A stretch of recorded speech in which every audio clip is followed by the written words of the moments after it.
So those of you who were here last week heard Trish talk about the book, The Bond. It's a book by Lynn McTaggart, and it's called The Bond, How to Fix Your Falling Down World. And I know she shared some passages from the book. She talked about some of the concepts from the book, about how we are all connected. That's the title, The Bond. It's about how everything is connected and ways to recognize that.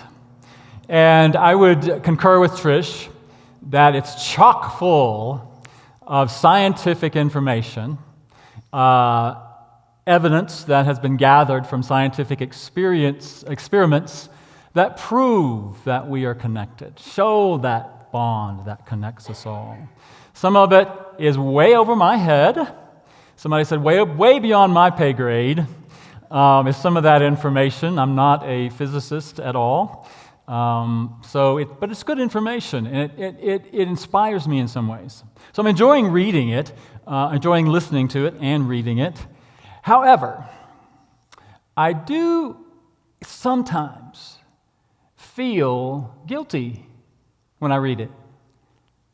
I feel like I should be embarrassed or ashamed of myself in some ways, like she's pointing the finger at me. Everything within me wants to be like those kids that say, I didn't do it. I didn't do it.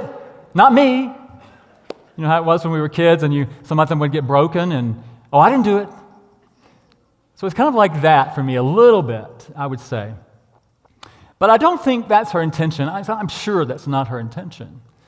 I think what she's trying to do in the book is to call us up, to make us aware that in many ways, in our culture, in our society, we've lost touch with that bond that connects us with each other and with nature, with all of life. So she's calling us to be aware, and to be aware of how our loss of that is affecting us in the world, the way it's showing up in so many ways. Again, it's not about being guilty or blaming or shaming or anything like that, but when we look at things in the world, we see that what we're doing in some ways to our earth, to our environment, to our water, because we're not really connected to it, we don't really feel that bond or feel that the things that we do necessarily impact that. We're not sometimes aware that the choices we make impact our fellow human beings. The choices we make as far as what we buy, that it sometimes causes other people to be enslaved in some ways in other countries. Again, I'm not saying we need to feel guilty. I'm just inviting us into an awareness that we do impact each other all the time. We do impact the earth. We do impact the environment by the choices that we make. And so, again, I'm not here to point fingers. I'm not here to try to indict anyone, because if I was pointing the finger, it would be at me, because I know there are so many things that I could do differently, choices I can make in my own life. And I think that's what this is really calling me to look at. It's not about beating myself up or blaming myself or anything like that, but it's about recognizing where I may not feel that connection and where I can be calling myself up to a different way of being, making different choices. And so that's what I want to talk about today a little bit. How do we do that? Recognizing it's sort of like first step is just being aware. Again, it's not about blaming, but it's about being aware and recognizing that we all share some accountability, that everything we do impacts the whole. And so what steps do we take? What can we do about that? And as I was looking at that and reading the book, I was reminded about a teaching from Jesus, from the Sermon on the Mount.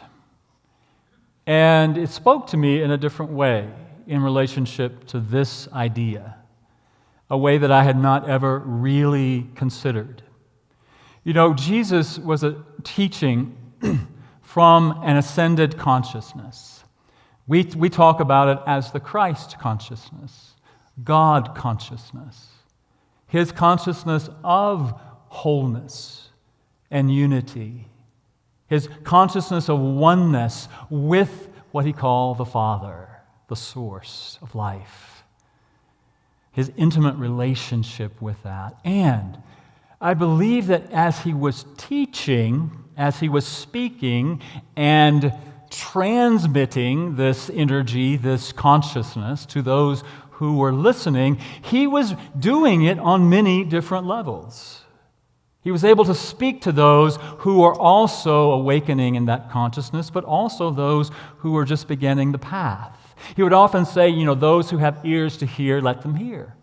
If you don't have ears to hear, you're not going to hear anything, right? If you're not attuned to it, you're going to hear it at different levels. And so I believe he was teaching at different levels. And so the passage that I want to explore a little bit from that perspective today is from Matthew 7:7, where he says, "Ask, and you shall receive. Seek, and you shall find. Knock, and the door will be opened unto you."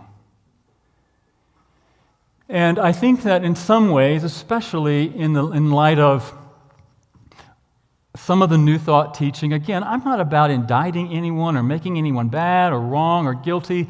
I'm just noticing that I think in some ways that we have taken that teaching, especially in light of The Secret and the law of attraction and all of those sorts of things that have come through in the past decades, that when we say, ask and you shall receive, most of us think about the stuff.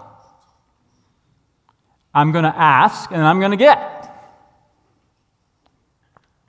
And I'm not saying that's not true, because he does also say, ask believing you have received and you will receive. Ask anything and you will receive. But I think that we can look at that teaching from a little bit different perspective. Because I also believe that while Jesus may have been teaching from that perspective to help people to understand all of that, I believe he had that wisdom. He knew about what we call the law of attraction. He knew about all of those things. So I think that he was also teaching at a deeper level. I really don't think that Jesus was all about the stuff.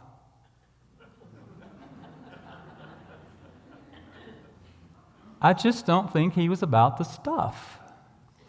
I think Jesus was teaching about our own awakening, about how can we move into that place of knowing that he attained. And in unity, that's what we teach, that we all have that potential to awaken to that Christ consciousness and to live from that Christ consciousness. And so I really think that what Jesus was teaching was at a deeper level. Ask and you shall receive. Receive what? Receive your awakening. Receive the awareness of who you truly are. And I believe, as I have said many times, I think, that is what is going to bring us more fully into living and being in the world and creating the world that we want to create. Instead of looking at all the symptoms that show up because of the things that we do, looking at the symptoms that show up because of our disconnection, let's treat the disconnection. Are you with me? Yes. Don't treat the symptoms, go to the cause. And if the cause is our disconnection, how do we then remedy that? And I think what Jesus was saying at some level was ask. When he said ask and seek and knock, I think he wasn't necessarily talking simply about an activity, but a consciousness, a state of mind and heart. When he said ask, he might have been talking about claiming, but I think he was talking about a consciousness of being open to revelation, higher truth. Being in the consciousness of that I don't know mind. To empty ourselves as much as possible of all the content of our minds, all the stuff that we think we know, all the stuff that we allow to clutter our awareness, and to empty ourselves, to be in that place of asking. Not saying, give me, not saying, tell me, but a consciousness of asking, so that more can be revealed to us. When we're crammed full of stuff, there's no room. There's no room for more to get through. And so I just encourage us to question. Question everything. Question your beliefs. Beliefs are really just content of mind that can crowd out real knowing. I say get rid of all your beliefs. It's just BS anyway. Belief system. It's just a belief system. Question it. How much do we believe, how much have we taken in that we've never ever questioned? How much of our family's tradition, religion, belief system have we taken in? Now, I know most of us in this room have probably questioned a lot of that, right? Or you wouldn't be here. But even what unity teaches, question it. All the things that you've learned in unity, question it. Allow what is true to be revealed to you. And I'm not talking about just in the head. I'm talking about a heart opening as well. Even more so than opening with our minds, opening our hearts to have it revealed to us. A state of mind and a state of heart. Open to receive. Open to receive wisdom and connect with higher knowing. That's what asking, I believe, is in what Jesus was teaching on some level. He also said, seek and ye shall find. Seeking. I love that idea of seeking, and something she talks about in the book, a scientific experiment about seeking.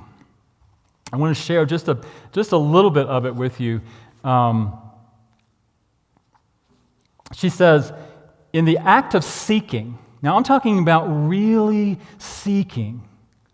When Jesus said seek, I think he meant to be in earnest, to seek what's deeper, to look, not necessarily with your eyes, but look with the inner knower.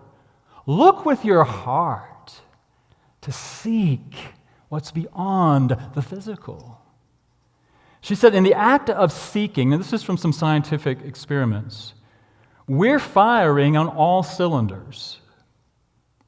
It is the moment when we are fully present and engaged in life. In fact, the higher out level of dopamine or other neurotransmitters, the lower our level of latent inhibitions. This suggests that when you're in the state of intense curiosity about something, you see into the space between things. That appears to be the way we're supposed to see, because nature has designed us to feel so good when we do. Seeking brings out our natural tendency to stay awake and see the whole. One of the scientists' important findings in the location of the brains is the location of the brain's seeking mode within the hypothalamus. The hypothalamus has been known as, quote, the brain of the brain, end quote. The central hub of the body's autonomic regulatory activities, but also the center of the mind-body connection, helping to integrate feelings into a cohesive response. It works in harmony with the pineal gland and is part of the limbic system, and it may be involved in what we tend to refer to as our gut feeling. This suggests that seeking does not entail operating on just one level, but also using the emotions and intuition. When we're firing on all fronts, we're observing the world from many different levels. So the act of seeking awakens us. So can we embrace the attitude of seeking? To not just looking at the other, not just looking at the form, but to actively engage in that sense of curiosity and wonder. What is the energy of that? Seeking to understand, seeking to connect, seeking to recognize and realize that bond that connects us all. And I think that can play out in our personal relationships. Seek to understand, to ask the questions, connect deeper with what's going on with ourselves and with others. I think that could go a long way in our political system, do you think? If we ask, if we seek, we try to find what connects us rather than focusing on what we believe separates us. Right? So I think Jesus was teaching. Jesus knew that. He was teaching at that level. And then the other part is to knock. Well, that was a little challenging for me. I thought, well, what did he really mean by knock and the door will be opened to you? And what came to me about that was, what is a door? What do we think of as a door? It's something that separates us. Something that separates us from where we are to where we want to go. What's in the way? It goes back to awareness. What's in the way? Am I willing to recognize that the door that separates me from where I am today to that place of unity and oneness and wholeness is a creation of my own making? And it's up to me to knock. And when I knock, when I'm willing to be aware, when I'm willing to be earnest about that door between here and there, which is really, I like that idea of nowhere, but nowhere is also now here. It's always here. There is nothing that separates us from our unity, from our oneness, from the consciousness of wholeness, except what's in our own minds and our own hearts. And so it's up to us to do the work, whatever that work looks like, to knock on that door and to persevere. Sometimes, at least my doors are pretty solid. Sometimes. So I think what Jesus was saying is, have that consciousness of openness, of asking. Have a consciousness of truly seeking. And have that consciousness of awareness and doing whatever is needed for that door to open so that we can know we have already arrived. And I think in doing that, we can awaken to that wholeness that Jesus was teaching from and about. And from that, and what's coming to me in the moment to say about that is that I think it's also a little bit about Jesus' teaching around forgiveness, in that you do it 70 times 7. It takes as long as it takes. You do it as often as you need to do it. I'm not suggesting that it's going to happen like that.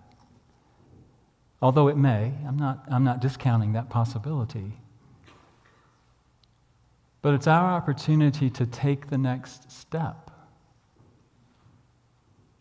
To decide, to make the conscious choice to ask, to be open and receptive. It's our choice, and I'm going to say it's a moment-by-moment choice to seek that connection. What connects us? What connects me to the world? What connects me to the animal kingdom and the plants? And what connects me to that which is the bond that connects us all? She tells a story in the book about when the tsunami came to Thailand. Was that 2006, 2007? That there was a tribe of 200. And all of them, none of them died, because they had gone to higher ground. And they watched what was happening below, where 24,000 people died pretty much instantly. She also says that there was a wildlife preserve, the largest in the country, and hundreds of animals there in this wildlife preserve. And that of all those hundreds of animals, only 2 died in the tsunami. Why? Because they went to higher ground. How did they know? How did they know to go? How did they know to seek higher ground?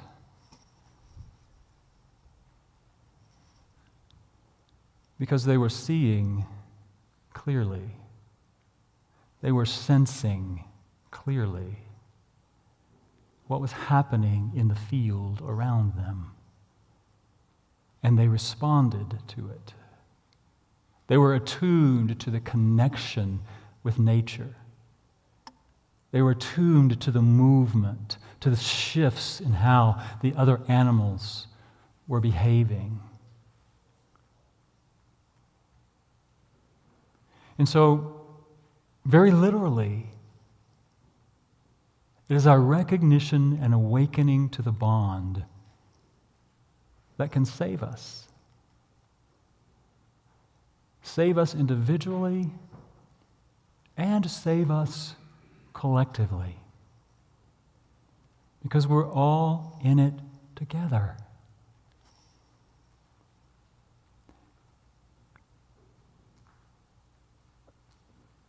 What we teach in unity is that Jesus was not here to die on the cross to save us.